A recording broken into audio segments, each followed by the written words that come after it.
On assiste à une vraie révolution dans le monde des ressources humaines. Fini le temps où les décisions se prenaient un peu au feeling. Aujourd'hui, la stratégie RH, ça se pilote. Et pour ça, on a deux copilotes absolument incroyables, la business intelligence et l'intelligence artificielle.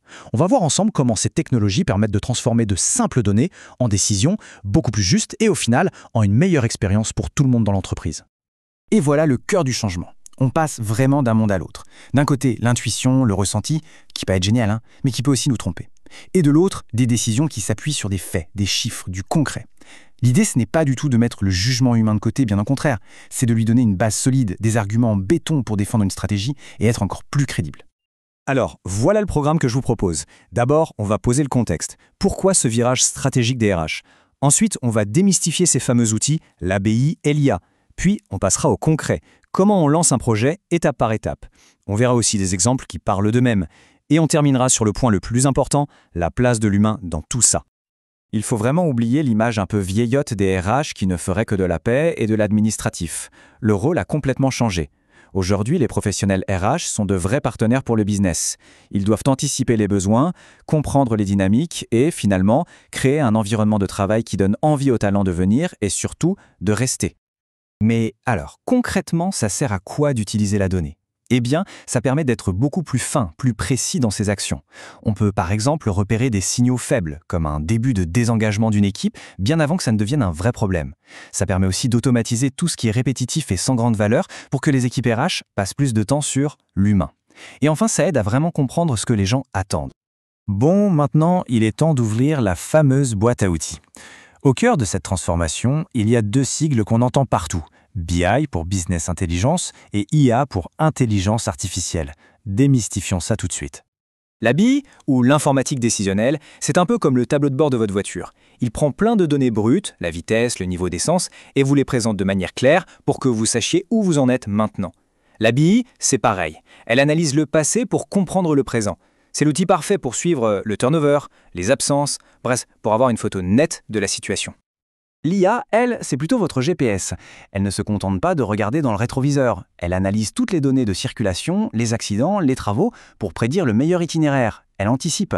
En RH, c'est la même chose. Elle peut prédire qui risque de quitter l'entreprise ou recommander la formation parfaite pour faire évoluer un collaborateur. Si on résume, la différence est assez simple à saisir. L'ABI, elle répond à la question « quoi ?» Quoi, quel département a le plus d'absence? Elle constate. L'IA, elle, répond à la question « et si ?» Et si on pouvait savoir quels employés risquent de partir? Elle anticipe. L'une décrit, l'autre prédit. Allez, à cette théorie, on passe à la pratique. C'est bien beau tout ça, mais comment on se lance concrètement quand on veut démarrer un projet data en RH?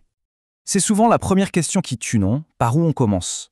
On a l'impression d'être face à une montagne de données et on peut vite se sentir un peu dépassé. La clé, c'est de ne pas vouloir tout faire d'un coup, mais de suivre une méthode simple et claire. Et cette méthode, elle tient en 4 étapes. Objectif, données, analyse et pilotage. C'est une sorte de cycle. D'abord, on se demande où on veut aller. Ensuite, on prépare le carburant, c'est-à-dire les données. Après, on analyse tout ça pour trouver des pistes. Et enfin, on pilote, on partage ce qu'on a trouvé et on améliore. Donc la première étape, c'est l'objectif. Et c'est crucial. L'erreur la plus fréquente, c'est de dire « je veux un tableau de bord ». Ça, ce n'est pas un objectif, c'est un outil. Un bon objectif, c'est précis, c'est mesurable. Par exemple, réduire le turnover de 15% sur les 12 prochains mois. Et là, tout de suite, on sait quelles données on va devoir regarder. Étape 2, les données. Alors oui, c'est la partie la moins fun, on va pas se mentir, mais c'est sans doute la plus importante. Il y a un dicton en informatique qui dit « garbage in, garbage out ». Si on est des cochonneries en entrée, on aura des cochonneries en sortie. Si les données sont incomplètes ou mal formatées, l'analyse ne vaudra rien. Le nettoyage, c'est la fondation de tout le reste. Maintenant qu'on a vu la méthode, regardons quelques exemples concrets. On va voir comment l'IA permet vraiment de passer d'un mode réactif à un mode proactif. Imaginez ce graphique qui apparaît sur votre écran. Le turnover est passé de 4% à 11% en moins d'un an. Il a presque triplé. Là, la BI fait son boulot, elle vous hurle qu'il y a un problème, une grosse alerte rouge. Mais elle ne vous dit pas pourquoi. Et c'est précisément là que l'IA va pouvoir creuser. C'est là que la puissance de l'IA est assez bluffante. Elle va être capable de connecter des points de données qui, à première vue, n'ont rien à voir. Une absence courte par-ci, une évaluation managériale en baisse par-là, une stagnation de salaire, et l'IA va détecter un profil à risque. Elle permet d'agir avant qu'il ne soit trop tard. On passe de l'autopsie à la prévention. Et bien sûr, ça ne s'arrête pas au turnover. On peut utiliser l'IA pour trier des centaines de CV et ne garder que les plus pertinents, pour recommander des formations ultra personnalisées ou même pour avoir des chatbots qui répondent aux questions simples sur les congés 24 heures sur 24. Et tout ce temps gagné, c'est du temps en plus pour s'occuper des gens.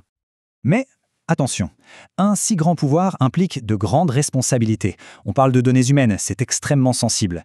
Il est donc absolument fondamental de poser un cadre et des garde-fous très clairs pour que l'utilisation de ces technologies reste éthique. Il y a 3 points sur lesquels on ne peut pas transiger. D'abord, les biais. Un algorithme apprend du passé, donc si le passé était biaisé, l'algorithme le sera aussi. Il faut être très vigilant là-dessus. Ensuite, la confidentialité, bien sûr, les données RH sont protégées. Et enfin, la transparence. Les processus doivent être compréhensibles. La règle d'or, c'est l'algorithme propose, mais c'est l'humain qui dispose. Toujours. Il ne faut jamais oublier une chose. Un algorithme, ça n'a pas d'empathie. Ça peut identifier une corrélation, mais ça ne comprendra jamais le contexte humain derrière. Il peut détecter un risque de départ, mais seul un manager, lors d'une vraie conversation, pourra comprendre si c'est dû à un problème de management ou à un projet de vie personnelle. Et on pourrait finir avec cette phrase qui résume tout. La donnée n'est pas là pour remplacer le jugement humain, elle est là pour l'éclairer. Ces outils sont de formidables amplificateurs d'intelligence, pas des substituts. Ils sont là pour nous aider à prendre des décisions plus justes et plus humaines.